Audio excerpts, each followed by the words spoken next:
An argument has been adduced by Christians, to the effect that the Almighty has rejected the Israelitish nation, because they would not listen to the teachings of the Messiah, his messenger, and because they executed judgment on him.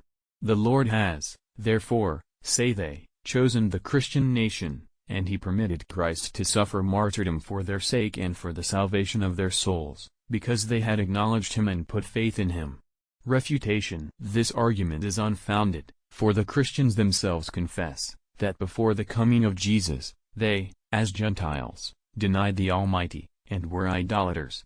Even after the coming of Jesus, he was not received as a god, nor believed to be such until some 100 years subsequent to his existence. Yea, they, the Gentiles, themselves carried on exterminating persecution against him, his disciples, apostles, and followers. Nero, the emperor of Rome, for instance, caused Peter and Paul to die an unnatural death, on account of their endeavors to persuade and urge the people to believe in Jesus. Decius, the Roman emperor, caused, in a like spirit, Laurentius to be roasted alive in the year 254 of the Vulgar Era, because he persuaded people to embrace Christianity.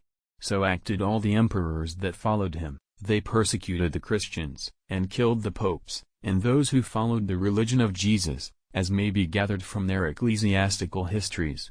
The first Byzantine emperor who adopted the Christian faith was Constantine, who established laws for his co-religionists 300 years after the death of Jesus. In his days lived Arius, who composed a controversial work against the Christian dogmas, but Constantine lent no ear to his opinions. After the death of this monarch, Constantine II attached himself to the sect of Arius, and slighted the established doctrines, and his succeeding relative Julian, likewise adhered to the Arian views, and rejected the general principles of the Christian faith. His example was imitated by several of his successors.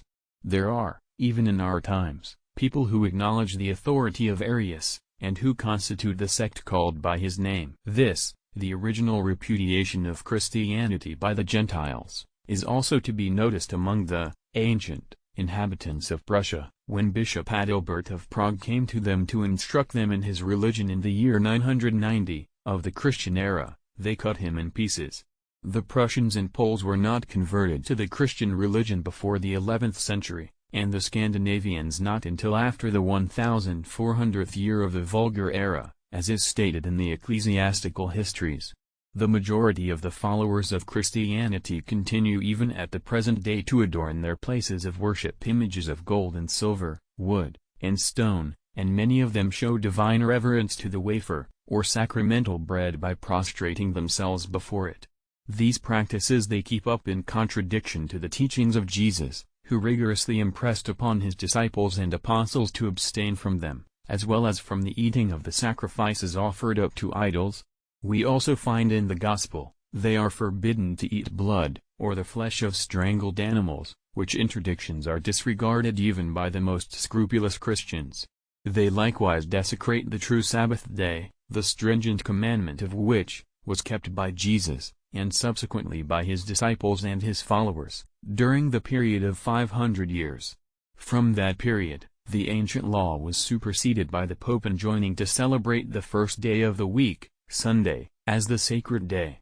Hence arises the question, how can they boast to be the preferred nation, selected in reward of their homage to Jesus, or how can they assume the name of Christians, since there exists among them no longer any observer of the Mosaical precepts, which Jesus himself declared inviolable?